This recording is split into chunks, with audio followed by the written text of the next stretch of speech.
Hello everyone.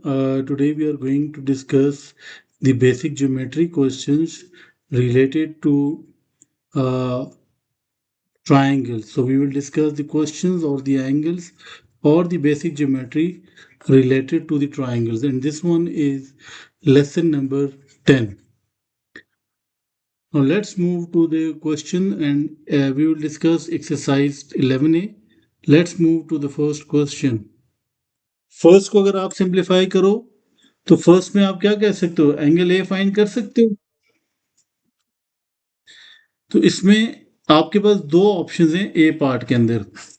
पहला तो option ये है कि आप पहले ये वाला एंगल फाइंड करो, जिसको मैं एंगल बी बोल रहा हूं। तो angle b will be equals to 180 minus 55 minus 47। तो जल्दी से बताएं बी का आंसर क्या है।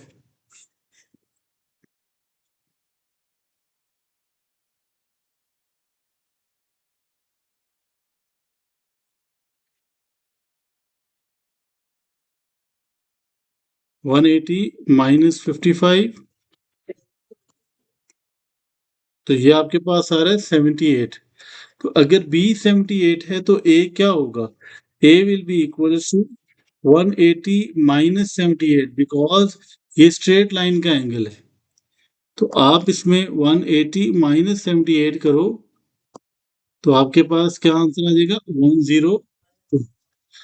ये तो एक रूल था कि आप इस तरह से फाइंड कर लो कि sum of all the angles of a triangle is 180, मतलब इंटरनल एंगल की बात हो रही है। ये ए तो आपके पास एक्सटर्नल एंगल है। एक और रूल ये होता है जो हमने पढ़ा था कि आपको पता है कि किसी भी ट्रायंगल का एक्सटर्नल एंगल किसके इक्वल होगा, जो अपोजिट दो एंगल्स हैं उनके सम के इक्वल होगा। तो 55 प्लस 47 देखो क्या आंसर आता है।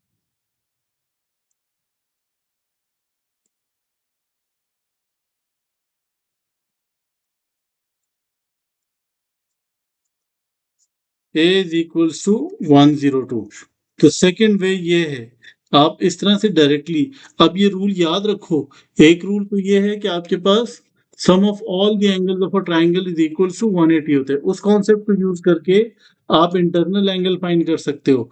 और फिर आप क्या कर सकते हो, 180 में से माइनस कर दो, आप लाइन का कॉन्सेप्ट यूज करके आप एक्सटर्नल एंगल फाइंड कर सकते हो। ठीक है। अच्छा, इसी तरह आप इसके बी पार्ट पे आ जाओ। सबसे पहले तो आप ये देखो कि आप ट्रायंगल ट्रायंगल अगर आप देखो, ये मैं बी पार्ट कर रहा हूँ। ट्रायंगल डी ए सी को अगर आप देखो तो यू कैन से कि this will be equals to 50 plus B plus 90 is equals to 180। और इसको अगर आप रीअरेंज करो, b is equals to 180 minus 90 minus 50। तो बी का आंसर आपके पास क्या आ रहा है, 40। ठीक है। इसी तरह सी के लिए देखो तो क्या होगा, ट्राइंगल ए सी बी को आपने देखना है। तो ट्राइंगल ए सी बी को अगर आप देखो तो C plus 35 plus 90 is equals to 180। तो C is equals to 180 minus 90 minus 35। तो सी इज इक्वल्स टू क्या हो गया, 55। इसी तरह आपने लास्ट सी पार्ट पे देखते हैं जरा। अब इस सी पार्ट में जैसे हमने प्रीवियसली किया था, तो हम क्या लिख सकते हैं, 2e plus 3e must be equals to 110, which mean, ठीक है। तो आप डायरेक्टली ये रूल भी यूज कर सकते हो। तो e किसके इक्वल आ गया, e इज इक्वल्स टू, तो क्या,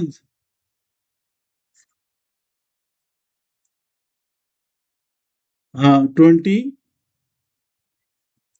तो e इज इक्वल्स टू 22। अब आप देखो 2e किसके इक्वल होगा, 2 इंटू 22 विच मीन्स 44। और 3e का मतलब ये हुआ, this will be equal to 66। अब d किसके इक्वल होगा, 180 माइनस 44 माइनस 66। तो फाइनल आंसर डी का क्या आ रहा है,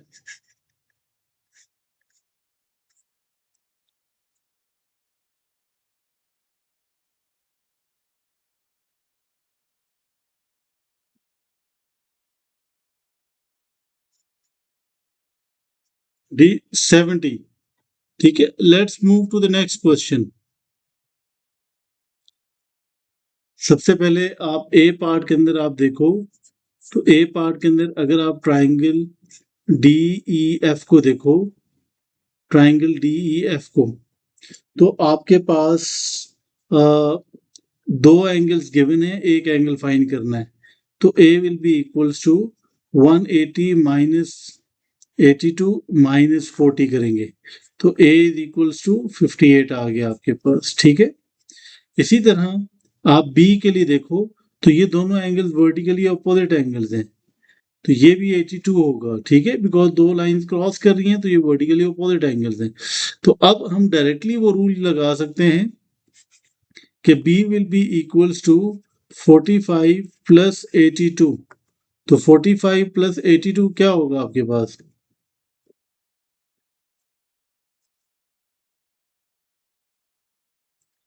127। तो b इज इक्वल्स टू 127 होगा। ठीक है, let's move to the b part. अब इस क्वेश्चन में भी हम सबसे पहले तो ये वाला एंगल फाइंड करेंगे। ठीक है, एंगल डी में नाम दे देता हूं, तो angle d will be equals to, because ये ट्राइंगल आप कौन सा देख रहे हो, ये आपके पास ट्राइंगल है जी ई एफ डी। ठीक है, ई एफ डी। ठीक है, अब 180 माइनस 44 माइनस 57, तो एंगल डी आपके पास क्या आ रहा है? हाँ, 71। तो अगर ये एंगल 71 है, तो ये एंगल भी 71 होगा। ठीक है, इसको क्रॉस चेक कर लेते।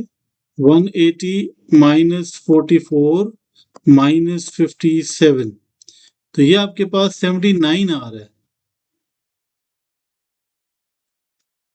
ठीक है, तो ये एंगल आपके पास 79 आ रहा है, और अगर ये एंगल 79 है, तो इसका मतलब ये हुआ कि C is equals to 79 plus 51 होगा, तो C इज इक्वल्स टू 130 हो गया। ठीक है, let's move to the next question, question number 12। अब क्वेश्चन नंबर 12 में आपने दो एंगल फाइंड करने हैं, angle a c b and angle a B c. आपने इसमें ये करना है कि angle a c b, a c b का मतलब आपने ये वाला एंगल फाइंड करना है। ठीक है, तो उसके लिए आपको पता है कि आप ये ऊपर वाला एंगल फाइंड करो, तो ये एंगल सी किसके इक्वल होगा? 180 माइनस 61 माइनस 41, तो एंगल सी किसके इक्वल आ जाएगा? हाँ, 180 माइनस 61 माइनस 41, तो ये आ रहा है 78। तो अगर ये 78 है, तो इसका मतलब ये हुआ कि एंगल ए सी बी भी 78 होगा। ठीक है, तो ये वाला आपका आंसर ठीक है, वर्टिकली अपोजिट एंगल्स है। इसी तरह अगर ये एंगल 78 है, तो एंगल ए बी सी किसके इक्वल होगा? 180 माइनस 50 माइनस 78, 52। तो ये इसका फाइनल आंसर होगा। ठीक है, so we are done with exercise 11A। Let's move to exercise 11B। और 11B में 11A में मुझे बताओ कि हमारा फोकस किस कॉन्सेप्ट के ऊपर था?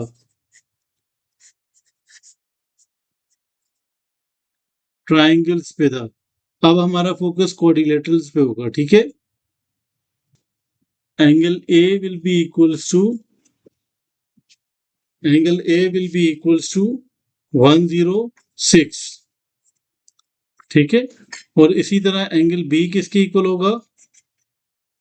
48, बिकॉज अब वो आपके पास जी बन रहा है। ठीक है, इसी तरह आप बी पार्ट को फाइंड करो जरा। बी पार्ट कैसे फाइंड करेंगे? पहली चीज तो आपने ये देखनी है कि आपके पास ये दो इक्वेशंस आपने बनानी है। आपको पता है कि ये वाला एंगल भी कितना होगा? 5C। तो ठीक है, तो इसका मतलब ये हुआ क्वाड्रिलेटरल के सारे एंगल्स का सम क्या होता है? सारे एंगल्स का सम क्या होता है? इसका सम किसके इक्वल होता है?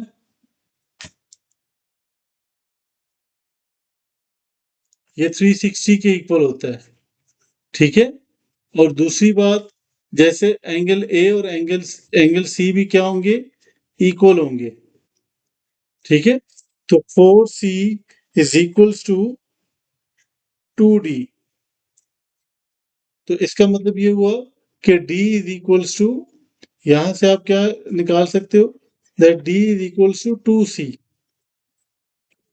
अब इसको आप पुट करो इस इक्वेशन में, तो आपके पास फाइनल आंसर्स आ जाएंगे। Exactly, so you can say कि this will be 10C plus 2 into 2C plus 4C is equals to 360।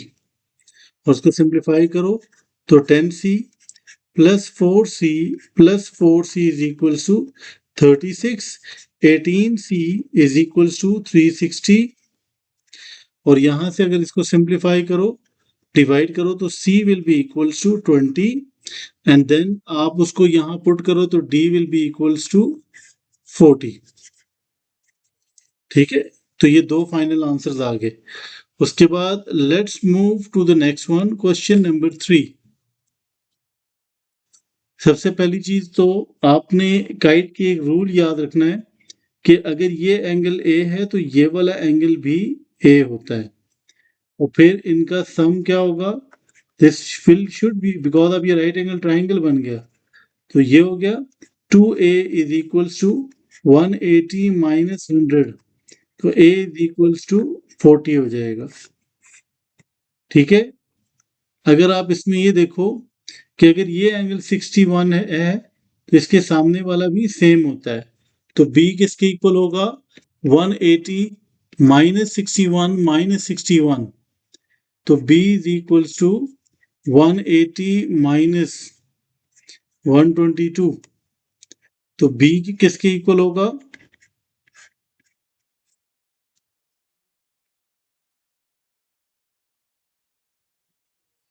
58। ठीक है।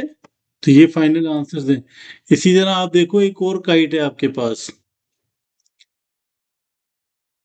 तो इस काइट में आप एंगल फाइंड कर सकते हो। बड़ी सिंपल सी लॉजिक है, अभी हमने की है।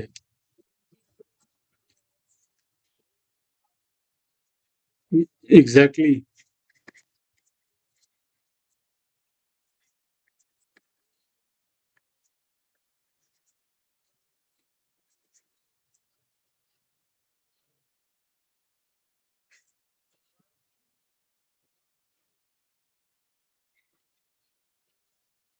तो 180 माइनस 52, तो ये 128 आंसर होगा। ठीक है। तो अब ये काइट की और क्वाड्रिलेटरल की कुछ प्रॉपर्टीज आपने याद रखनी है। ठीक है। अच्छा, अब आते हैं क्वेश्चन नंबर 5 पे। Do you have any idea about the properties of rhombus?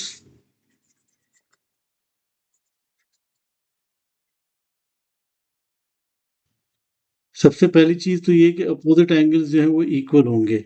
और इस प्रॉपर्टी को यूज करके हम ए के फर्स्ट पार्ट को आराम से सॉल्व कर सकते हैं। ठीक है। अब आपके पास this it means that A will be equals to 114। ठीक है। उसके बाद रोम्बस की सेकंड रूल देखते हैं जरा। All sides are equal in length. ये तो चलो रिलेटेड टू लेंथ है। For example A B is equal to B C, so triangle A B C is an isosceles triangle. ठीक है। अच्छा, diagonal bisect the interior angles.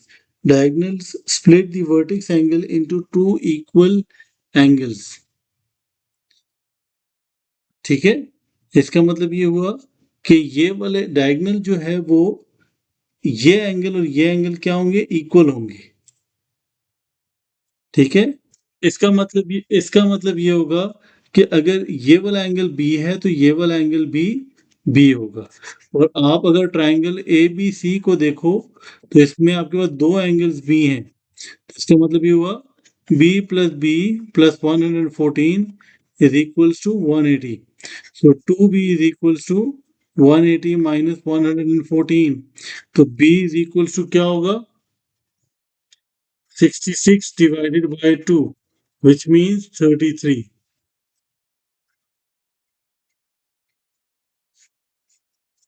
Similarly second आप देखो, second भी आप आराम से फाइंड कर सकते हो।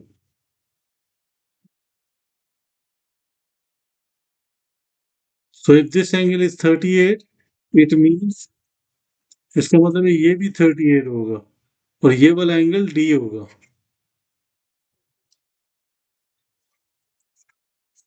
हाँ, 38 plus 38 plus D is equals to 180।